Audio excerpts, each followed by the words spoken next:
নজর রাখবো পরবর্তী সংবাদে।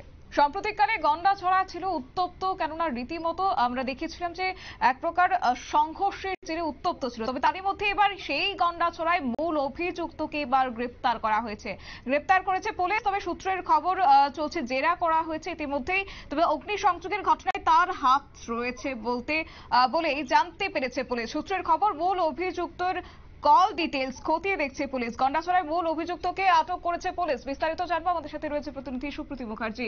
সুপ্রীতি, ইতিমধ্যে আমরা যে খবর পাচ্ছি যে এই অগ্নিসংযোগের ঘটনায় যে অভিযুক্তকে কার্যত আটক করা হয়েছে পুলিশ তাকে আটক করেছে, সেক্ষেত্রে কতটা তার হাত রয়েছে এবং কেনই বা এই ঘটনা সংঘটিত করলো সে বিষয়ে কি কিছু জানতে পারা যাচ্ছে? দেখো, এই যে গন্ডাছড়ার যে পরিবেশ বা যে পরিস্থিতি তা নিয়ে সত্যি উদ্বেগ বেড়েছে গোটা রাজ্যের।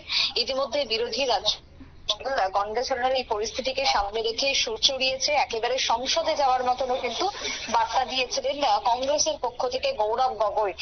তবে এই যে দুই গোষ্ঠীর মধ্যে অশান্তি এবং সেই অশান্তির যে পরমেশ্বর রিয়াং এর মৃত্যু, যেটা সত্যি রাজ্যের বুকে দাঁড়িয়ে একেবারে অনাকাঙ্ক্ষিত একটি ঘটনা, এই ঘটনার জেরে রাজ্যের ধলাই জেলার গন্ডাছড়া একেবারে উত্তপ্ত হয়ে ওঠে। তবে এই ঘটনার জেরে এখনো পর্যন্ত প্রশাসন সূত্রে যে খবর, তোমার খুব সম্ভবত গতকালকে সন্দেহবশত এক অভিযুক্তকে আটক করেছে পুলিশ এবং সন্দেহবশত তাকে আটক করার পর চলছে জেরা বা তাকে জিজ্ঞাসাবাদ চালানো হচ্ছে।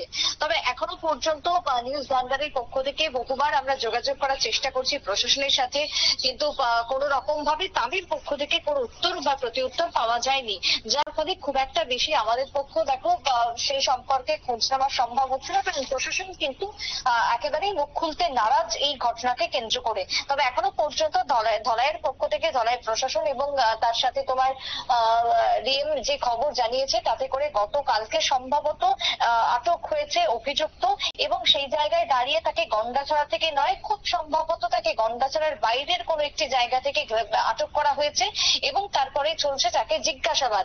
তবে এই যে জিজ্ঞাসাবাদ চালানো হচ্ছে, যাকে আটক করা হয়েছে তাকে জিজ্ঞাসাবাদ করে জানা হবে যে আর কারা কারা জড়িত রয়েছে এই ঘটনার সাথে, কিসের উদ্দেশ্যে তারা এই ধরনের খুন কাণ্ড সংঘটিত করেছিল।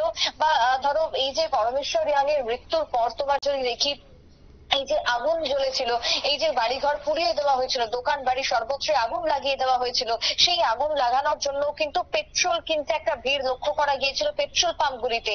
সেই পেট্রোল পাম্পগুলিতে যে ভিড়, তারা কারা ছিল, কার কথায় বা কার অঙ্গুলি হেলনে এই পুরো ঘটনাটা হয়েছে, সবটাই কিন্তু এক প্রকার জানার চেষ্টা করছে এই মুহূর্তে ধলাইয়ের পুলিশ প্রশাসন।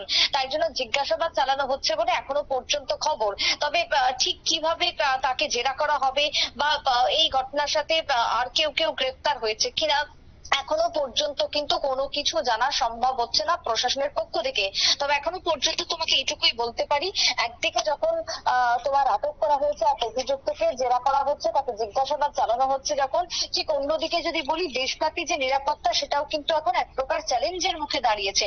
আর ঠিক এই দেশব্যাপী নিরাপত্তা ব্যবস্থাকেই কেন্দ্র করে উচ্চ পর্যায়ের বৈঠক পর্যন্ত হতে চলেছে, হয়েছে গতকালকেও আমরা দেখেছি। সেই জায়গায় রাজ্যের যদি পরিস্থিতি দেখি, সেটাও কিন্তু এখন যথেষ্ট উদ্বেগজনক হয়ে রয়েছে। কারণ সামনেই পঞ্চায়েত ভোট, যেহেতু দোরগোড়ায় পঞ্চায়েত ভোট রয়েছে, তাই তার আগ মুহূর্তে দাঁড়িয়ে রাজ্যের আইন শৃঙ্খলা থেকে শুরু করে শান্তি সম্প্রীতি বজায় রাখার জন্য এক প্রকার আবাল বৃদ্ধ বনিতা সকলের পক্ষ থেকে দাবি উঠে আসছে। সেই জায়গাতে দাঁড়িয়ে গন্ডাছড়ার এই মুহূর্তের পরিস্থিতি কি রয়েছে বা যাকে আটক করা হয়েছে তাকে কিভাবে জেরা করা হচ্ছে, এক্ষেত্রে আদালতের কোনো হস্তক্ষেপ করা হবে কিনা, প্রত্যেকটা বিষয় কিন্তু এখন প্রশ্নচিহ্নের মুখে দাঁড়িয়েছে। এখনো পর্যন্ত সঠিকভাবে কোনো তথ্য মেলেনি। তবে তোমাকে এটুকু বলতে পারি যে ধলাইয়ের প্রশাসনের পক্ষ থেকে যে কথা জানানো হচ্ছে, যে অনেকটাই স্বাভাবিক রয়েছে পরিবেশ বা পরিস্থিতি। বাজার হাট যেটা একেবারে শুনশান হয়ে গেছিল, সেই বাজার হাট কিন্তু আস্তে আস্তে শুরু হচ্ছে এবং সাধারণ যে জনজীবন, সেটাও কিন্তু আস্তে আস্তে তোমার হতে শুরু করেছে। বিশেষ করে তোমার এই যে ধলাইয়ের যে বাজার গুলির যে ছবি আমরা দেখেছিলাম, একেবারেই সেখানে জনশূন্য হয়ে পড়েছিল, মানুষের চোখে মুখে আতঙ্ক ছিল, সেটা কিন্তু এখন অনেকটাই সেখান থেকে মুক্তি পেয়েছে, অনেকটাই স্বাভাবিক হচ্ছে পরিস্থিতি। সে কথাই কিন্তু তোমার ধলাই থেকে খবর উঠে আসছে। শতাব্দী। একেবারে সুপ্রীতি, ধন্যবাদ। বিস্তারিত বিষয়ে আমাদের প্রতিনিধি তুলে ধরো সত্যজিৎ মুখার্জি। তবে যাই হোক, গন্ডাছড়ার পরিস্থিতি কিন্তু এখন স্বাভাবিক রয়েছে, কিন্তু ইতিমধ্যেই এই যে অনাকাঙ্ক্ষিত ঘটনা রাজ্যের বুকে ঘটে গেল, তারই মধ্যে যে গোষ্ঠী সংঘর্ষ ঘটলো, সেখানে কার মদত ছিল? মূল যে অভিযুক্তকে আজ আটক করা হয়েছে ধলাই জেলা পুলিশের পক্ষ থেকে, সেখানে আর এই অভিযুক্তের পেছনে কারাই বা রয়েছিল বড় হাত হিসেবে, সেটা কিন্তু অবশ্য প্রশ্নচিহ্নের মুখে। তবে যাই হোক, আপাতত যে খবর পাচ্ছি, ইতিমধ্যেই তাকে কিন্তু জেরা করা হচ্ছে। সংবাদ আপাতত এই পর্যন্তই। পরবর্তী আপডেটের জন্য চোখ রাখুন শুধুমাত্র নিউজ ভ্যানগার্ডের পর্দায়। নমস্কার।